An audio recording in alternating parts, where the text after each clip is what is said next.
31वां सर्ग 31वां सर्ग। रावण का अकम्पन की सलाह से सीता का अपहरण करने के लिए जाना और मारीच के कहने से लंका को लौट आना।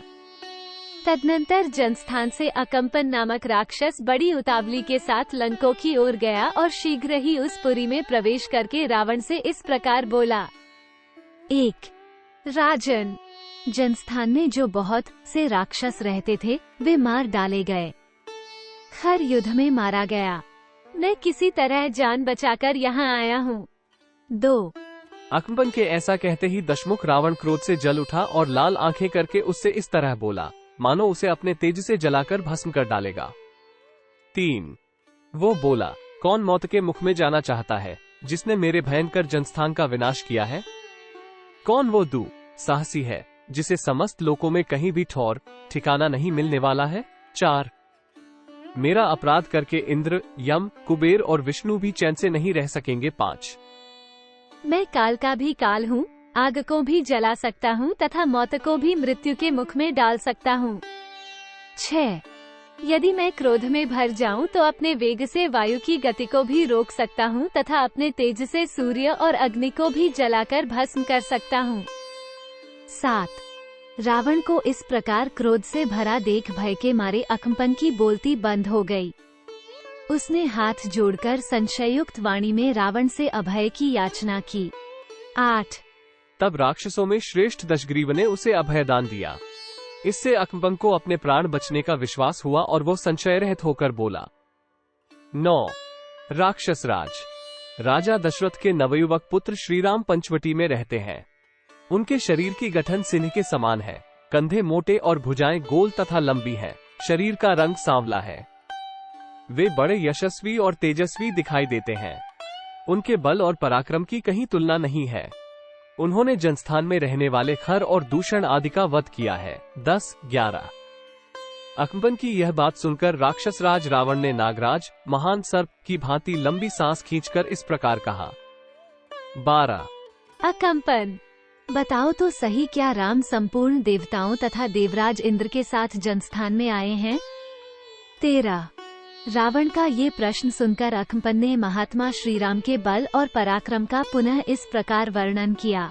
लंकेश्वर, जिनका नाम राम है, वे संसार के समस्त धनुर्धरों में श्रेष्ठ और अत्यंत तेजस्वी हैं। दिव्यास्त्रों के प्रयोग का जो गुण है उससे भी वे पूर्णतः संपन्न हैं। युद्ध की कला में तो वे पराकाष्ठा को पहुँचे हुए हैं। 15 श्रीराम के साथ उनके छोटे भाई लक्ष्मण भी हैं, जो उन्हीं के समान बलवान हैं। उनका मुख पूर्णिमा के चंद्रमा की भांति मनोहर है। उनकी आंखें कुछ लाल हैं और स्वर दुंदुभि के समान गंभीर है। 16 जैसे अग्नि के साथ वायु हो, उसी प्रकार अपने भाई के साथ संयुक्त हुए राजाधिराज श्रीमान राम बड़े प्रबल हैं। उन्होंने ही जनस्थान को उजाड़ डाला है। 17 उनके साथ न कोई देवता है न महात्मा मुनि। इस विषय में आप कोई विचार न करें। श्रीराम के छोड़े हुए सोने की पांख वाले बाण 5 मुख वाले सर्प बनकर राक्षसों को खा जाते थे। 18 1/2 भय से कातर हुए राक्षस जिस मार्ग से भागते थे वहां वे श्रीराम को ही अपने सामने खड़ा देखते थे। अंग, इस प्रकार अकेले श्रीराम ने ही आपके जनस्थान का विनाश किया है। 1 9 20 अकम्पन की यह बात सुनकर रावण ने कहा, मैं अभी लक्ष्मण सहित राम का वध करने के लिए जनस्थान को जाऊंगा।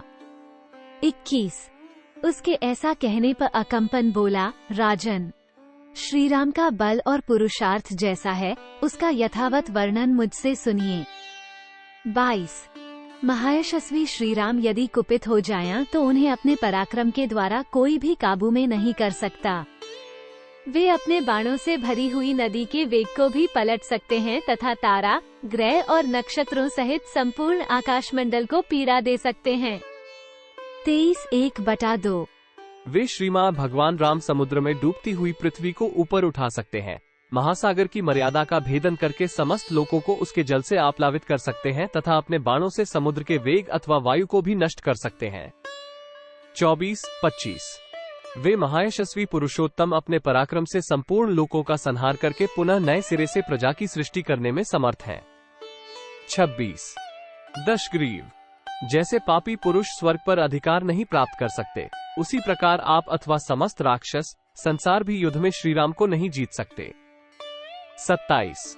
मेरी समझ में संपूर्ण देवता और असुर मिलकर भी उनका वध नहीं कर सकते। उनके वध का यह एक उपाय मुझे सूझा है, उसे आप मेरे मुख से एकत्रित होकर सुनिए। 28। श्री राम की पत्नी सीता संसार की सर्वोत्तम सुंदरी है। उसने यौवन के मध्य में पदार्पण किया है। उसके अंग प्रत्यंग सुंदर और सुडोल हैं। वह रत्नमय आभूषणों से विभूषित रहती है। सीता संपूर्ण स्त्रियों में एक रत्न है। 29। देवकन्या, गंधर्व कन्या, अप्सरा अथवा नागन्या कोई भी रूप में उसकी समानता नहीं कर सकती। फिर मनुष्य जाति की दूसरी कोई नारी उसके समान कैसे हो सकती है। 30।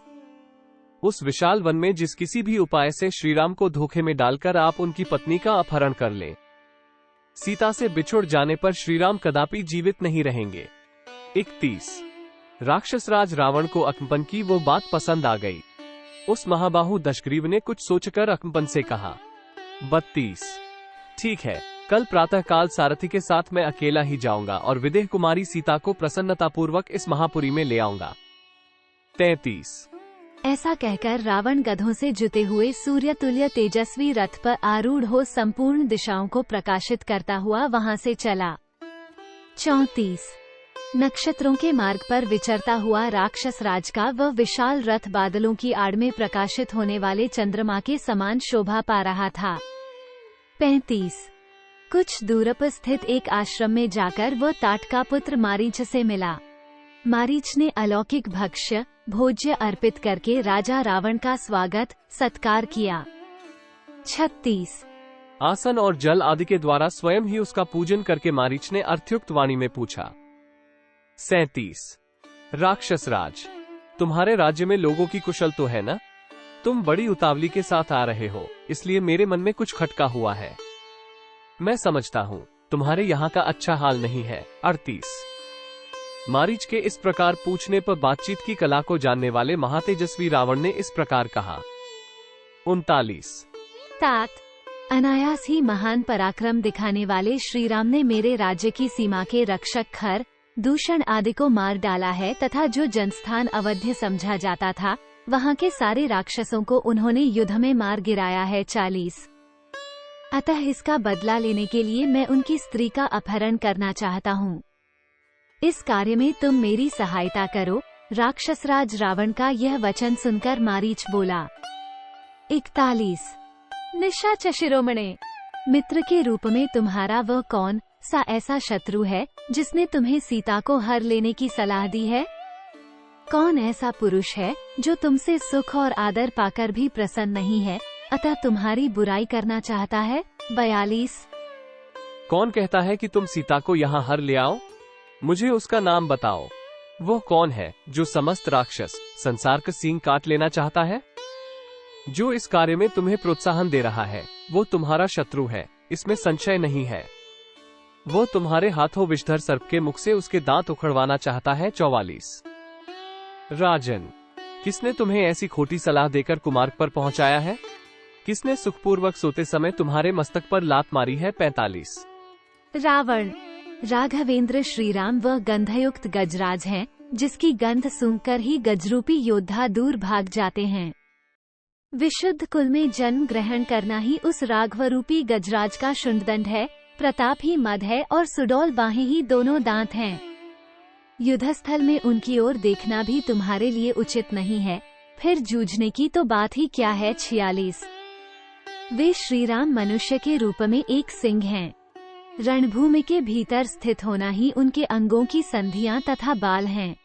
वह सिंह चतुर राक्षस रूपी मृगों का वध करने वाला है, बाण रूपी अंगों से परिपूर्ण है तथा तलवारें ही उसकी तीखी दाढ़ें हैं। उस सोते हुए सिंह को तुम नहीं जगा सकते। 47।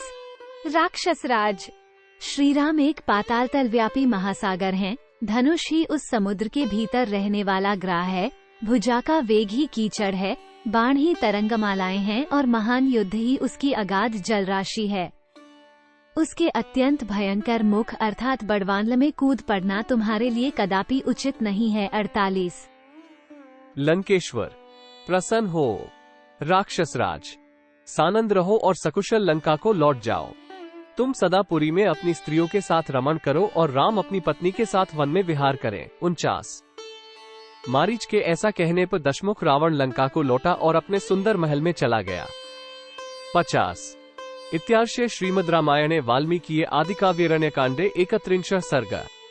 इस प्रकार श्री वाल्मीकि निर्मित आर्ष रामायण आदिकाव्य के अरण्य कांड में 31वां सर्ग पूरा हुआ। 31।